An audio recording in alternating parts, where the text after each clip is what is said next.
Ce qu'on entend, c'est les avions de l'école.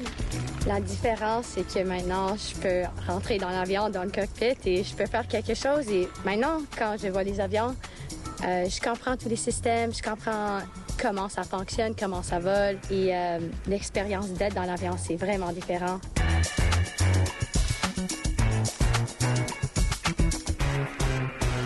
Quand j'étais plus jeune, j'ai joué au soccer compétitivement. J'ai aussi joué au rugby. J'ai joué pour mon école et aussi pour Équipe Québec. Même s'il y a des parties qui sont plus difficiles, j'ai appris pendant les sports, mais avoir la sueur au front, il ne me dérange pas.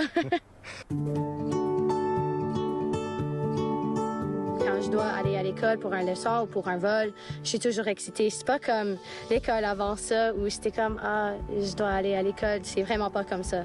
Si c'est dans le matin, j'ai le travail à 8 heures. Alors, j'arrive à l'école et puis au dispatch, je s'assois au desk. Et je travaille avec le duty instructor qui est aussi le lineman avec moi. Et on travaille pour être sûr que les opérations des avions vont smoothly.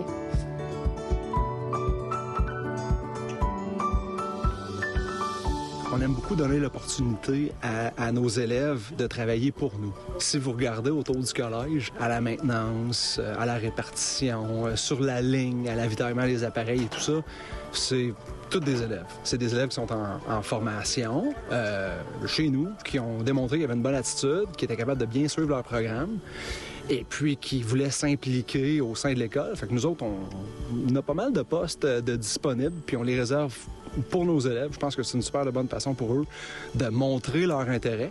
Et puis par la suite, quand ils arrivent à la fin de leur programme, ceux qui se sont vraiment impliqués, eux autres, ils peuvent avoir une opportunité de travailler pour nous. Quand j'ai débuté au programme, je savais pas comment voler des avions de tout. Alors ça a commencé avec seulement l'entraînement sur le ground.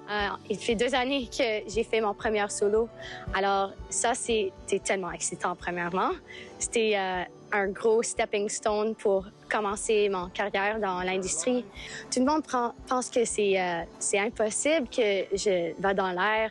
Il dit toujours, mes amis, il me dit « Quoi, tu peux voler un avion? » Et je suis comme « Ben oui, j'ai fait l'entraînement depuis 2 ans, of course. » All right, so you ready? Yes. So we have walk around complete. It helps notice and seatbelt.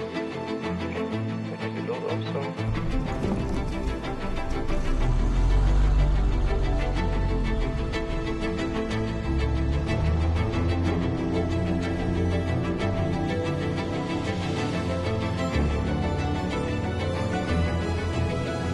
Ça, c'est le Piper Seminole et j'aime ça beaucoup parce que pour la première fois, j'ai l'opportunité de voler avec 2 engines.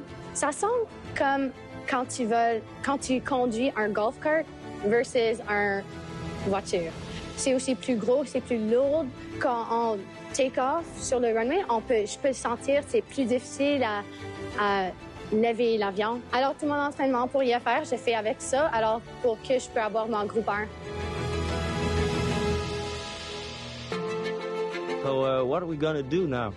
Well, this is my first ever time actually doing the approach in the aircraft, so I'm excited but nervous.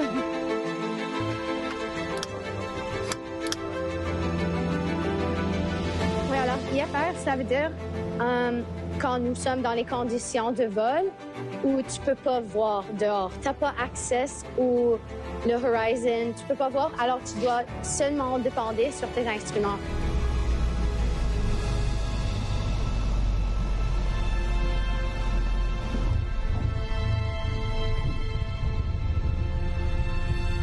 IFR, il y a beaucoup de procédures. Alors, il y a beaucoup de règles et toutes les choses doivent être suivies au point. Sûrement parce que tu peux pas voir. Ton corps, il pense une chose, mais en réalité, c'est quelque chose d'autre. Alors ça, c'est pourquoi on doit seulement utiliser nos instruments pour voler l'avion. Aujourd'hui, on a la chance d'avoir des accès rapides, d'avoir trouvé de la job rapidement pour justement se tailler une place en industrie. Moi, j'ai choisi Transat, ça peut être Air Canada, Porter, WestJet, peu importe. Mais on est vraiment chanceux aujourd'hui d'avoir des débouchés assez rapides dans l'industrie. Dès le début de ta formation, tu sais, j'étais instructeur, je fais encore des checks, tu sais, je viens encore pas d'instruction. C'est important une notion d'être sérieux, d'être approfondi, tu vérifies tes affaires, tes urgences, tu les connais. Ça part de la base. Ça part de voler un Cessna, puis si tu le fais quand tu voles ton Cessna, tu vas le faire quand tu vas voler ton Airbus. Quand on est sur la ligne à faire des vols, avec, tu sais, il y a 199 passagers qui payent en arrière, je suis là pour les amener à sécurité à bon port. Fait que j'ai une responsabilité d'être fresh, d'être current, de savoir où est-ce que je m'en vais, que peu importe ce qui arrive, je vais être prêt à réagir. Je travaille encore en temps partiel chez Select, puis tu sais, je travaille avec Jean-Baptiste, avec Maxime. Tu sais, il y a une emphase qui est mise dans l'équipe d'instructeurs justement pour s'assurer que dès le début, les étudiants mettent ça en emphase, ils mettent ça à l'application, puis c'est important. C'est dans l'ADN de l'école d'homme. C'est beau ici parce qu'ils ont toutes les options pour obtenir aux fins. Alors, ça quitte pas au PPL ou à CPL, ça continue avec le programme intégré de ATPL.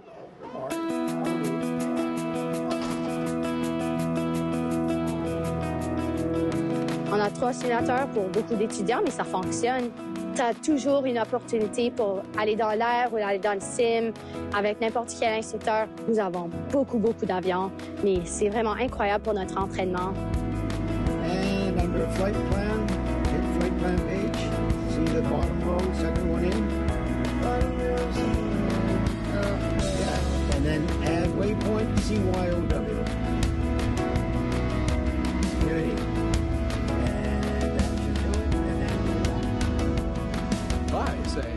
Très sharp. Christina, on l'a remarqué, je veux dire, était au-dessus de ses affaires dans sa formation, puis elle a postulé sur sur un poste de répartiteur de vol. Et puis depuis plusieurs mois, elle est impliquée dans l'école. Ça doit être le fun pour vous autres, les propriétaires, tu sais, de voir du monde qui s'implique comme ça. Ça prouve que l'école, elle a de la valeur. Oui, tout à fait, exactement.